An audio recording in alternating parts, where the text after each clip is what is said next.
지난달에 본진 성사 신청을 받았는데 우리 본당에서 총 9분이 신청을 해 주셨습니다. 이 9라는 숫자가 아주 상징적인데 참 신기하게도 9분이네요.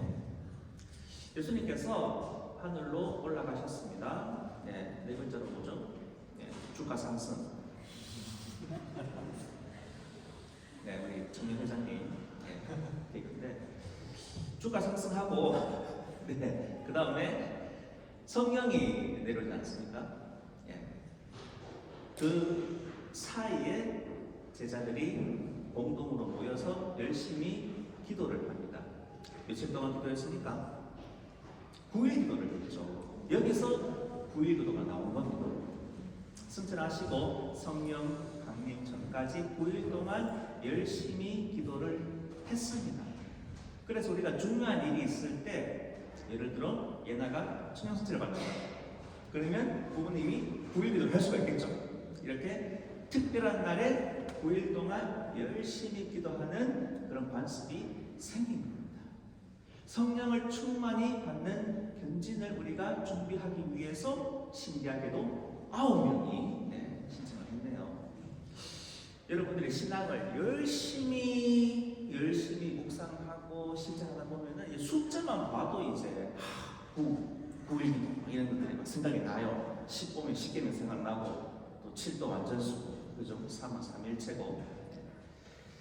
자, 이렇게 해서 아무튼 9분이 신청을 하셨고 3번 교리를 하겠습니다. 공지한 대로 6, 7, 9 6월달, 7월달, 9월달 이사 시작 1시간 전에 1시부터 2시까지 교리를 하겠습니다. 그렇게 준비하는 시간을 가지겠습니다.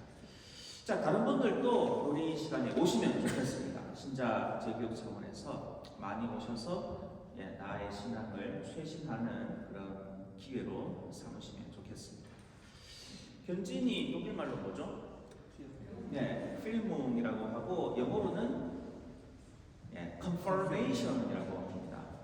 그 뜻은 단단하게 하다, 견고하게 하다 이런 뜻입니다.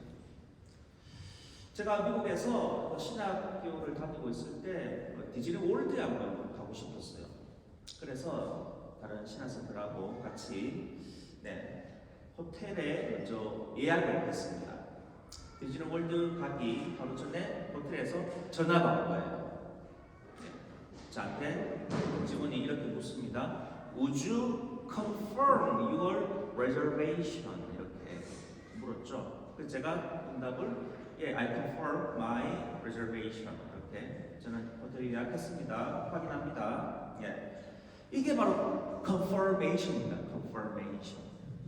확증하는 것, 단단하게 하는 것, 확실하게 만드는 것. 자, 제가 이렇게 전화를 받으면 저의 응답은 했으면 yes고 안 했으면 no예요. 그죠? 그 사이에 답이 있을 수가 없어요. maybe 이런 건 통하지 않습니다. 아마도 내 친구가 했을걸요. 이런 답은 있을 수가 없어요. I don't know도 있을 수 없어요. 글쎄, 나 기억이 안 나는데 잘 모르겠어. 이런 답은 있을 수가 없습니다. 예약했으면 yes고 안 했으면 no입니다.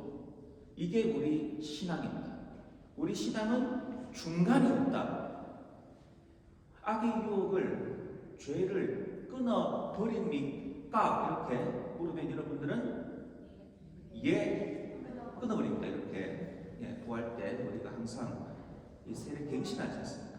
세례 서약을 다시 확인하는 겁니다. 전능하신 천주 성부를 믿습니까? 믿습니다. 이렇게 답을 해야죠. 성부도 끊어버리면 안 됩니다.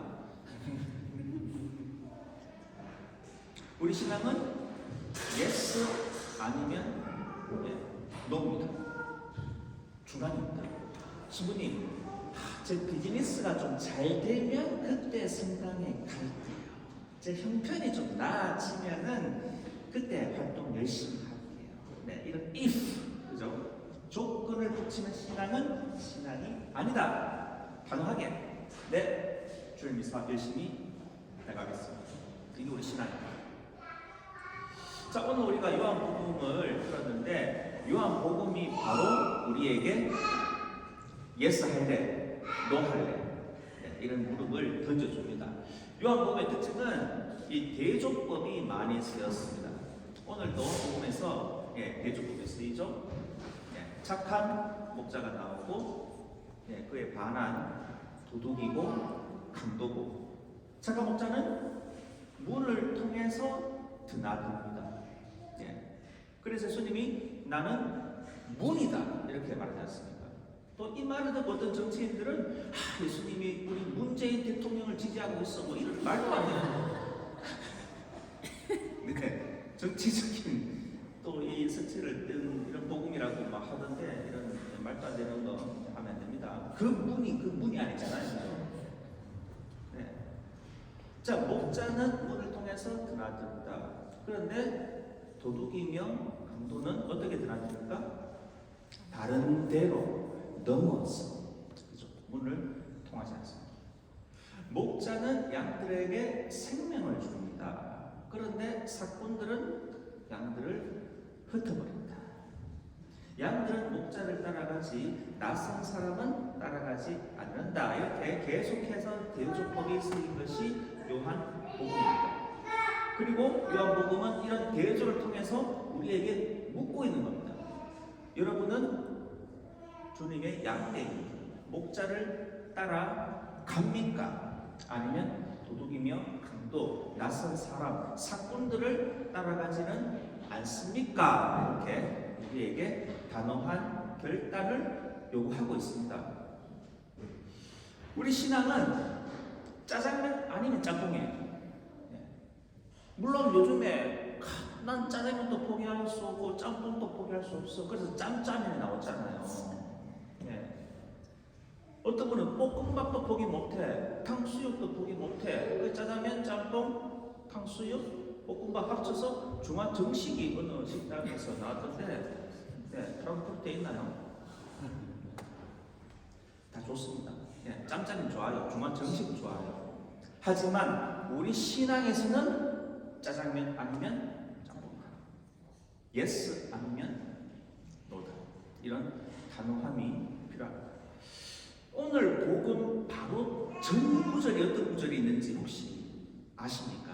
이거 아시는 분은 제가 밥 사드릴게요. 찾지 마시고 공부하지 마시고. 항상 우리가 성경을 공부할 때는 전후 이 맥락을 통해서 보면은 그 성경을 입체적으로 알 수 있다. 이 개신교 분들이 문제가 뭐냐면 성경을 고지고대로 해석하는데 그 문맥을 잘 안 봐요. 자, 요 전 바로 10장이잖아요. 9장에는 어떤 내용이 있습니까? 어떤 내용이냐면은 예수님께서 나면서부터 소경을 치유하는 장면이 나옵니다. 실로암 곳에서 그 소경이 계속해서 예수님을 증언합니다. 그러니까 바리사이들이 듣기 싫은 거죠. 그래서 이 소경을 내쫓아버립니다. 그래서 예수님께서 소경을 만나서 나를 믿느냐? 내가 너에게 생명을 주겠다. 이런 장면입니다. 그리고 착한 목자 비유가 나오는 거죠. 바로 태생 소경을 치유하는 장면이 그대로 이 착한 목자의 비유에 들어가 있는 겁니다. 예수님으로부터 치유를 받은 이 소경은 바로 오늘 나오는 양떼들의 해당이 됩니다. 사꾼이고 도둑이고 낯선 사람, 강도, 바로 바리사이들을 의미합니다. 이 바리사이들에 의해서 이 소경이 내쫓기죠. 박해를 받는 거죠. 하지만 이 소경은 예수님을 포기하지 않습니다. 예수님을 포기하지 않았기 때문에 예수님도 이 소경을 포기하지 않습니다. 이 가르침이 고스란히 나와 있는 거죠. 바로 우리 신앙에도 적용이 됩니다. 우리가 양으로서 예수님을 충실히 따를 때 세상의 박해에도 굴하지 않고 충실하게 복음을 선포할 때 예수님께서 우리를 진리로 영원한 생명으로 이끌어 준다는 메시지가 들어가 있는 거죠.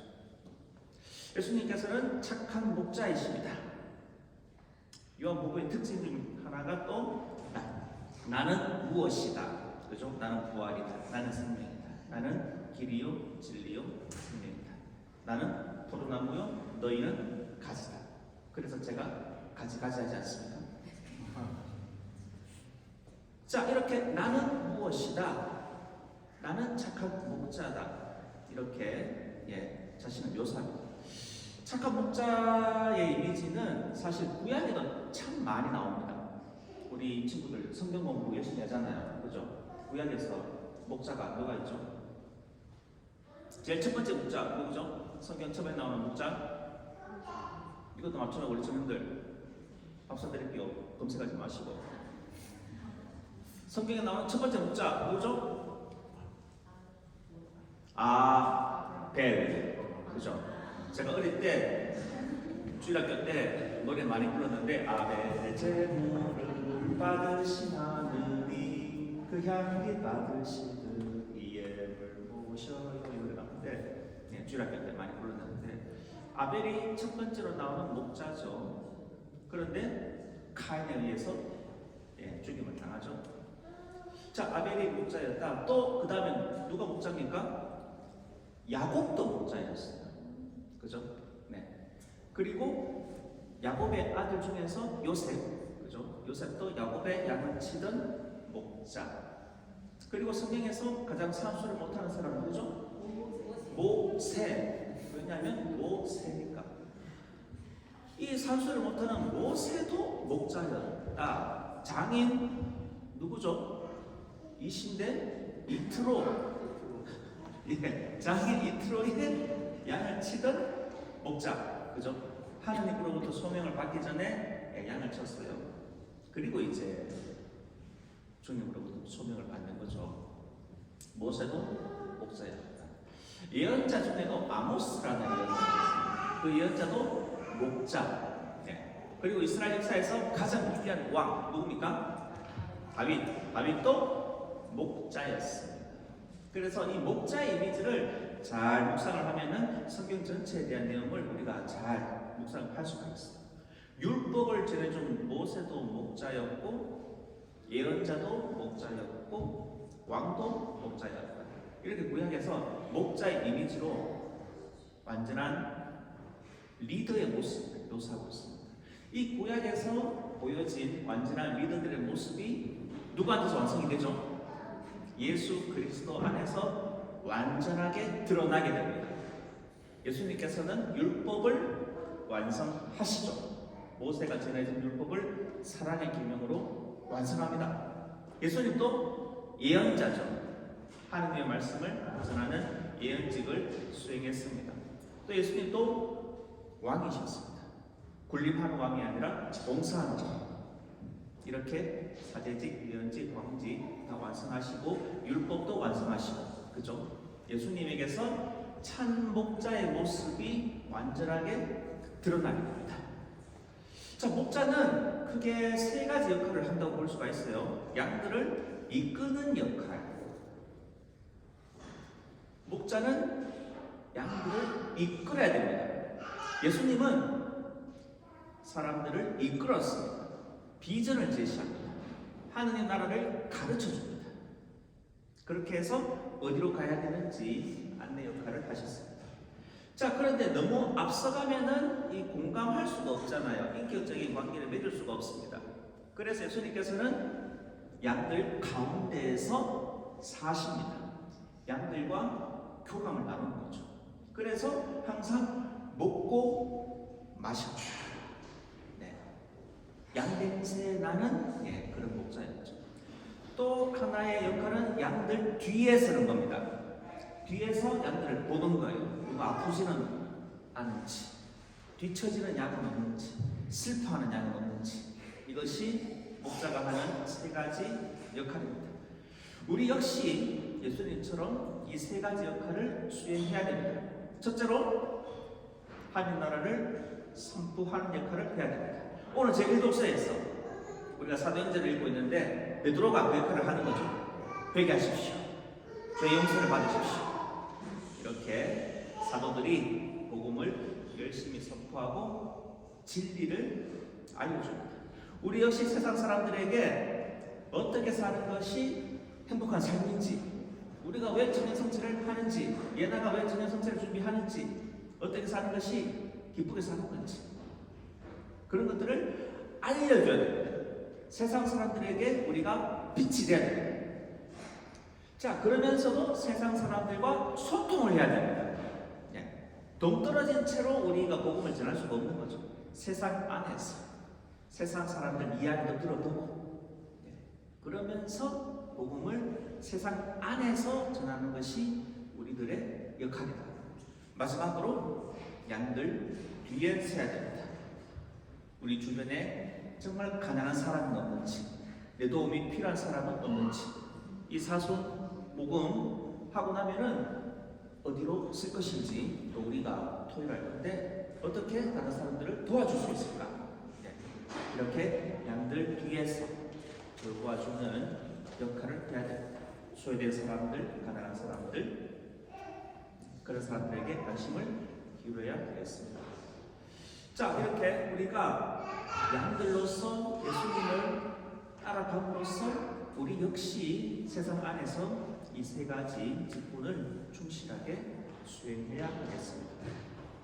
가장 중요한 것은 바로 예스냐 노냐, 주님을 따르기로 굳게 다짐하고 세상 안에서 이 세 가지 역할을 충실히 수행해야 할 것입니다. 사랑하는 형제 자매 여러분, 성소주일입니다. 내가 받은 성소에 대해서 잘 묵상해 보시고, 내가 받은 또 달란트, 노래 잘하는 친구도 있고 악기 잘하는 친구도 있고 아재 개그 잘하는 친구도 있고, 내가 받은 달란트를 어떻게 활용할지 잘 묵상을 했으면 좋겠습니다. 특히 요즘 사제 성소, 수도 성소가 막 줄고 있어요. 성소가 막 주니까 신부의 숫자도 부족하고, 또 수녀님들도 본당에 많이 안 계시고 본원으로 가시고, 그죠? 이 독일도 성소가 자꾸 주니까 이 독일 신부들이 저한테 자꾸 좀 도와줄래 이렇게 잘못하면 저 독일 교회가 됩니다, 여러분. 네, 아무튼 이 사제 성소, 수도 성소가 너무 줄고 있어요. 추수할 것은 많은데 일꾼은 적다. 많은 젊은이들이, 우리 친구들 포함해서 많은 젊은이들이 주님의 부르심에 응답할 수 있도록 많은 기도를 부탁드리겠습니다. 그리고 나의 성소를 위해서도 열심히 기도하시고 주님의 부르심에 예스라고 응답하는 우리들이 되었으면 좋겠습니다. 아멘.